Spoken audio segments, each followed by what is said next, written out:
Приветствую, дорогие натуралисты! С вами канал ЗУ. Мы создаем большую видеоэнциклопедию про все виды животных планеты. Любите природу вместе с нами. Подписывайтесь и поехали. Убедительно прошу вас попридержать коммунистические шуточки про пролетариат и строительство светлого будущего. Ну или хотя бы дотерпите до комментариев под видео. Да, сегодня в мои натуралистические цепкие лапки попал не король зверей и даже не его придворные, а простой работяга бобр, что ни на есть обыкновенный. Однако не только трудолюбием славен этот грызун. Бороздя просторы интернета в поисках материалов о нашем госте, я наткнулась на один из моментов, который выдавал мне поисковик. Бобры – это жесть.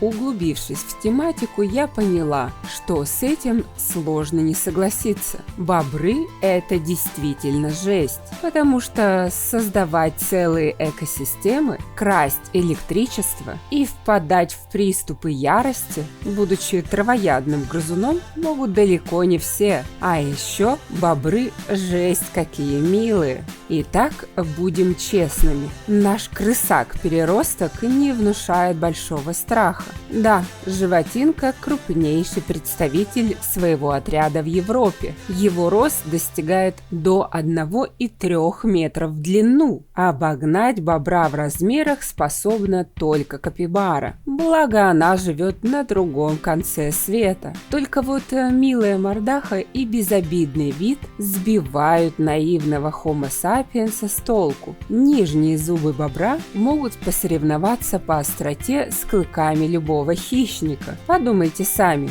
разве зверюга, которая валит деревья одними зубами, может быть безобидной? Вот-вот. Знаете, кто на самом деле должен был сниматься в фильме «Челюсти» вместо каких-то там акул? Правильно, бобры. Вы только посмотрите на этот агрегат. Им бобр пользуется как бензопилой. Чтобы свалить дерево, зверюга упирается верхними резцами в его кору и начинает быстро водить нижней челюстью из стороны в сторону. За минуту животинка делает 300 движений туда-сюда обратно. Неудивительно, что жертвами этих лесорубов становятся даже многовековые деревья. Порой любовь бобров к большим стволам доходит до фанатизма, и густой лес быстро превращается в поляну. От этого чаще всего страдает кто? Человек.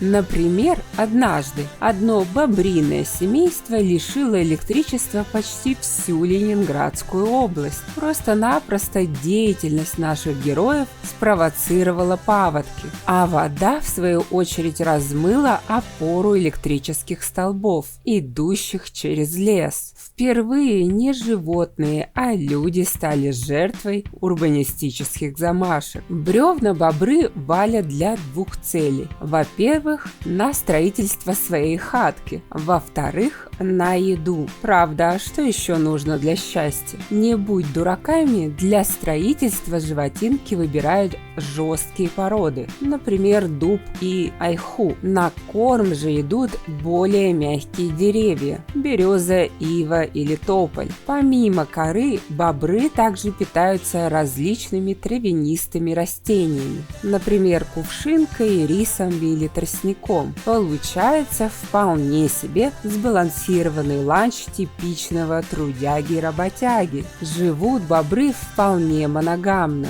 Но до романтики дело доходит лишь в конце зимы, ибо все остальное время на шее сладкой парочки висят от 2 до 12 спиногрызов.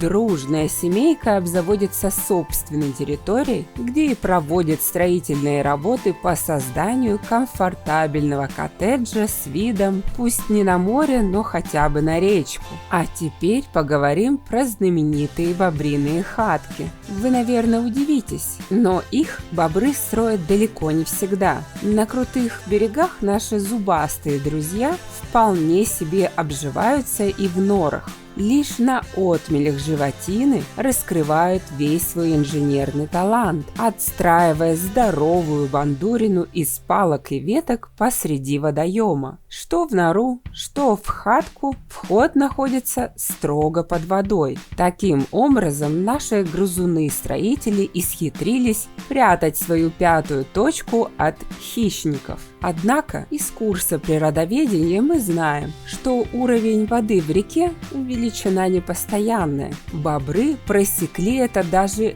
без освоения общей школьной программы. И неудивительно, если крысы-переростки додумались сооружать постройки на уровне ГЭС без 3 высших образований, для такой элементарщины, как круговорот воды в природе, объяснения им точно не потребуется. Да-да, речь о плотинах. Произведения этого бобриного инженерного искусства создаются с учетом всех тонкостей, от скорости течения реки до всевозможных паводков. Желание сохранить свою водонепроницаемую шкурку у этих грызунов настолько велико, что в ход идут не только ветки и палки. В особо бурных реках зверек может использовать в качестве стройматериала дадение. Как вы поняли, бобры обладают не только недюжинным умом, но и свято. Как вы думаете? Пишите в комментах. Спасибо за просмотр.